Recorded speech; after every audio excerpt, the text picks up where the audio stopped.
सत श्री अकाल जी सारिਆਂ ਨੂੰ गाइडेंस गुरु एनके ਦੇ ऑफिशियल चैनल ਦੇ ਉੱਤੇ ਇੱਕ ਵਾਰ ਫਿਰ ਤੋਂ ਆਪ ਸਭ ਦਾ ਬਹੁਤ-ਬਹੁਤ ਸਵਾਗਤ ਜੀ। ਦੋਸਤੋ ਅੱਜ ਆਪਾਂ ਗੱਲ ਕਰਨ ਜਾ ਰਹੇ ਹਾਂ ਉਹਨਾਂ ਅਸਾਮੀਆਂ ਦੀ ਜਿਨ੍ਹਾਂ ਨੂੰ ਜਾਰੀ ਕੀਤਾ ਗਿਆ ਹੈ ਸਟਾਫ ਸਿਲੈਕਸ਼ਨ ਕਮਿਸ਼ਨ ਵੱਲੋਂ। ਜੀ ਹਾਂ, ਸਟਾਫ ਸਿਲੈਕਸ਼ਨ ਕਮਿਸ਼ਨ ਵੱਲੋਂ lower division clerk, junior secretariat assistant ਅਤੇ ਡਾਟਾ ਐਂਟਰੀ ਆਪਰੇਟਰ ਦੀਆਂ ਕੁੱਲ 1600 ਅਸਾਮੀਆਂ ਨੂੰ ਭਰਨ ਦੇ ਲਈ ਨੋਟਿਸ ਜਾਰੀ ਕਰ ਦਿੱਤਾ ਗਿਆ ਹੈ। ਤਾਂ ਅੱਜ ਅਸੀਂ ਉਸ ਨੋਟਿਸ ਨੂੰ ਡਿਟੇਲ ਦੇ ਵਿੱਚ ਡਿਸਕਸ ਕਰਨ ਜਾ ਰਹੇ ਹਾਂ। ਤਾਂ ਤੁਸੀਂ ਦੇਖ ਸਕਦੇ ਹੋ ਕਿ ਇਹਨਾਂ ਅਸਾਮੀਆਂ ਦੇ ਲਈ ਜੋ ਅਪਲਾਈ ਕਰਨ ਦੀ ਜੋ ਸ਼ੁਰੂਆਤੀ ਮਿਤੀ ਹੈ ਉਹ ਹੈ ਜੀ 9 ਮਈ 2023 ਔਰ 8 ਜੂਨ 2023 ਤੱਕ ਤੁਸੀਂ ਇਹਨਾਂ ਅਸਾਮੀਆਂ ਦੇ ਲਈ ਅਪਲਾਈ ਕਰ ਸਕਦੇ ਹੋ। ਜੇਕਰ ਅਸੀਂ ਗੱਲ ਕਰੀਏ ਫੀਸ ਭਰਨ ਦੀ ਅੰਤਿਮ ਮਿਤੀ ਦੀ, ਤਾਂ ਫੀਸ ਭਰਨ ਦੀ ਅੰਤਿਮ ਮਿਤੀ ਹੈ ਜੀ 10 ਜੂਨ 2023 ਔਰ ਇਸ ਦੇ ਨਾਲ ਹੀ ਜੇਕਰ ਤੁਸੀਂ ਚਲਾਨ ਦੇ ਥਰੂ ਇਹਨਾਂ ਅਸਾਮੀਆਂ ਦੇ ਲਈ ਫੀਸ ਭਰਨੀ ਚਾਹੁੰਦੇ ਹੋ ਤਾਂ ਚਲਾਨ ਦੇ ਥਰੂ ਇਹਨਾਂ ਅਸਾਮੀਆਂ ਦੇ ਲਈ ਫੀਸ ਭਰਨ ਦੀ ਅੰਤਿਮ ਮਿਤੀ ਹੈ ਜੀ 12 ਜੂਨ 2023 ਔਰ ਇਸ ਦੇ ਨਾਲ ਹੀ ਅਗਰ ਤੁਸੀਂ ਫਾਰਮ ਭਰਦੇ ਸਮੇਂ ਤੁਹਾਡੇ ਵੱਲੋਂ ਕਿਸੇ ਨਾ ਕਿਸਮ ਦੀ ਕੋਈ ਤਰੁੱਟੀ ਰਹਿ ਜਾਂਦੀ ਹੈ ਤਾਂ ਤੁਸੀਂ 14 ਜੂਨ 2023 ਤੋਂ 15 ਜੂਨ 2023 ਤੱਕ ਇਹਨਾਂ ਐਪਲੀਕੇਸ਼ਨ ਦੇ ਵਿੱਚ ਆਪਣੀਆਂ ਅਸਾਮੀਆਂ ਦੇ ਲਈ ਜੋ ਸੀ ਐਪਲੀਕੇਸ਼ਨ ਫਾਰਮ ਭਰਿਆ ਹੈ ਉਸ ਦੇ ਵਿੱਚ ਤੁਸੀਂ ਦਰੁਸਤੀ ਕਰ ਸਕਦੇ ਹੋ। ਔਰ ਅਗਰ ਅਸੀਂ ਗੱਲ ਕਰੀਏ ਐਗਜ਼ਾਮ ਦੀ ਜੋ ਸੰਭਾਵਿਤ ਮਿਤੀ ਹੈ ਤਾਂ 2 ਐਗਜ਼ਾਮ ਹੋਣੇ ਹਨ ਜੀ। ਟਾਇਰ 1 ਦਾ ਐਗਜ਼ਾਮ ਜਿਸ ਦੀ ਜੋ ਸੰਭਾਵਿਤ ਮਿਤੀ ਹੈ ਉਹ ਹੈ ਜੀ ਅਗਸਤ 2023, ਭਾਵ ਕਿ ਅਗਸਤ 2023 ਦੇ ਮਹੀਨੇ ਦੇ ਵਿੱਚ ਇਹ ਜੋ ਐਗਜ਼ਾਮ ਹੈ ਉਹ ਹੋ ਸਕਦਾ ਹੈ। ਔਰ ਅਗਰ ਅਸੀਂ ਗੱਲ ਕਰਦੇ ਹਾਂ ਟਾਇਰ 2 ਐਗਜ਼ਾਮ ਦੀ ਜੋ ਕਿ ਕੰਪਿਊਟਰ ਬੇਸਡ ਐਗਜ਼ਾਮ ਹੋਏਗਾ ਤਾਂ ਉਸ ਦੀ ਜੋ ਮਿਤੀ ਹੈ ਉਹ ਬਾਅਦ ਦੇ ਵਿੱਚ ਐਲਾਨੀ ਜਾਏਗੀ। ਔਰ ਇਸ ਦੇ ਨਾਲ ਹੀ ਅਗਰ ਅਸੀਂ ਗੱਲ ਕਰਦੇ ਹਾਂ ਪੇ ਸਕੇਲ ਦੀ ਤਾਂ ਇਹਨਾਂ ਅਸਾਮੀਆਂ ਦੇ ਲਈ ਜੋ ਪੇ ਸਕੇਲ ਹੈ ਤੁਸੀਂ ਦੇਖ ਸਕਦੇ ਹੋ। ਅਗਰ ਅਸੀਂ ਗੱਲ ਕਰੀਏ ਲੋਅ ਡਿਵੀਜ਼ਨ ਕਲਰਕ ਜਾਂ ਜੂਨੀਅਰ ਸੈਕਟਰੀਏਟ ਅਸਿਸਟੈਂਟ ਦੀ ਤਾਂ ਇਸ ਦੇ ਲਈ ਜੋ ਪੇ ਸਕੇਲ ਰਹੇਗਾ ਜੀ ਉਹ ਰਹੇਗਾ 19,900 ਤੋਂ ਲੈ ਕੇ 63,200 ਤੱਕ।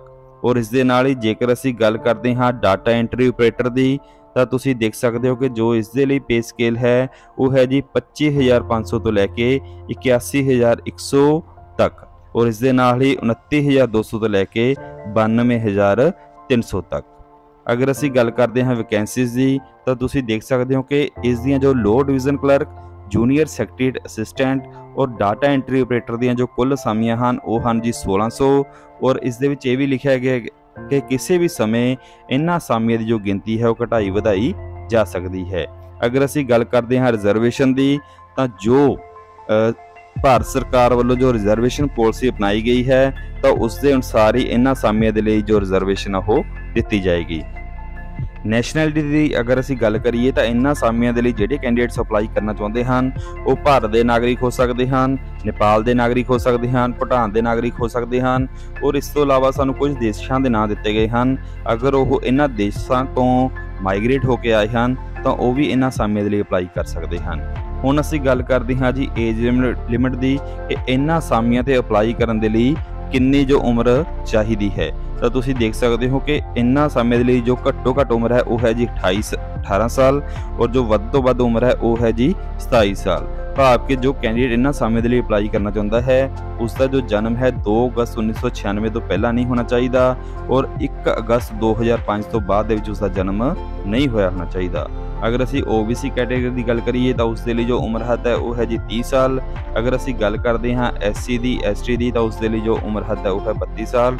ਔਰ ਇਸ ਦੇ ਨਾਲ ਹੀ ਵੱਖ-ਵੱਖ ਕੈਟੇਗਰੀਜ਼ ਦੇ ਲਈ ਜੋ ਉਮਰ ਹੱਦ ਹੈ ਉਹ ਡਿਟੇਲ ਦੇ ਵਿੱਚ ਦਿੱਤੀ ਗਈ ਹੈ ਤਾਂ ਤੁਸੀਂ ਧਿਆਨਪੂਰਵਕ ਇਸ ਨੋਟੀਫਿਕੇਸ਼ਨ ਨੂੰ ਦੇਖ ਲੈਣਾ ਹੈ।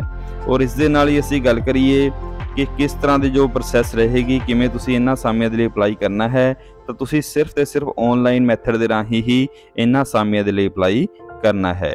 ਔਰ ਉਸ ਨੂੰ ਅਪਲਾਈ ਕਰਨ ਦਾ ਕੀ ਮੈਥਡ ਹੈ ਤਾਂ ਸਭ ਤੋਂ ਪਹਿਲਾਂ ਜੋ ਤੁਸੀਂ ਵਿਭਾਗ ਦੀ ਜੋ ਅਫੀਸ਼ੀਅਲ ਵੈਬਸਾਈਟ ਹੈ ssc.nic.in ਤੁਸੀਂ ਇਸ ਸਾਈਟ ਨੂੰ ਵਿਜ਼ਿਟ ਕਰਨਾ ਹੈ। ਇਸ ਸਾਈਟ ਨੂੰ ਵਿਜ਼ਿਟ ਕਰਨ ਤੋਂ ਬਾਅਦ ਤੁਸੀਂ ਜੋ ਨਿਊ ਰਜਿਸਟ੍ਰੇਸ਼ਨ ਵਾਲਾ ਜੋ ਪੁਆਇੰਟ ਹੈ, ਜੋ ਇੱਕ ਆਈਕਨ ਦਿੱਤਾ ਹੋਏਗਾ ਉਸ ਦੇ ਉੱਪਰ ਤੁਸੀਂ ਜਾਣਾ ਹੈ।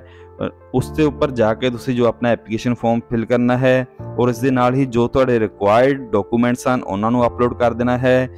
ਫੀਸ ਹੈ ਜਿਹੜੀ ਤੁਸੀਂ ਸਿਰਫ ਤੇ ਸਿਰਫ ਆਨਲਾਈਨ ਮੈਥਡ ਦੇ ਰਾਹੀਂ ਪੇ ਕਰ ਦੇਣੀ ਹੈ ਔਰ ਉਸ ਤੋਂ ਬਾਅਦ ਤੁਸੀਂ ਜੋ ਸਬਮਿਟ ਦਾ ਜੋ ਬਟਨ ਹੈ ਉਹ ਪ੍ਰੈਸ ਕਰ ਦੇਣਾ ਹੈ।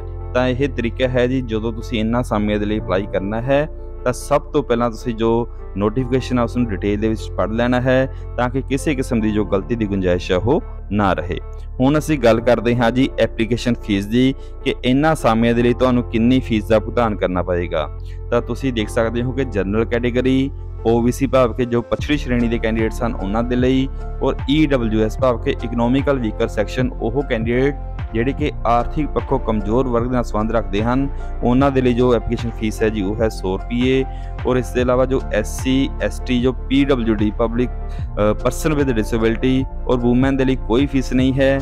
ਤਾਂ ਇਸ ਤਰ੍ਹਾਂ ਅਲੱਗ-ਅਲੱਗ ਕੈਟੇਗਰੀਜ਼ ਦੇ ਲਈ ਜੋ ਫੀਸ ਦਾ ਵੇਰਵਾ ਦਿੱਤਾ ਗਿਆ ਹੈ, ਔਰ ਜੋ ਇਹ ਫੀਸ ਦੀ ਅਦਾਇਗੀ ਹੈ ਸਿਰਫ ਤੇ ਸਿਰਫ ਜੋ ਆਨਲਾਈਨ ਮੈਥਡ ਦੇ ਰਾਹੀਂ ਹੀ ਹੋਣੀ ਹੈ।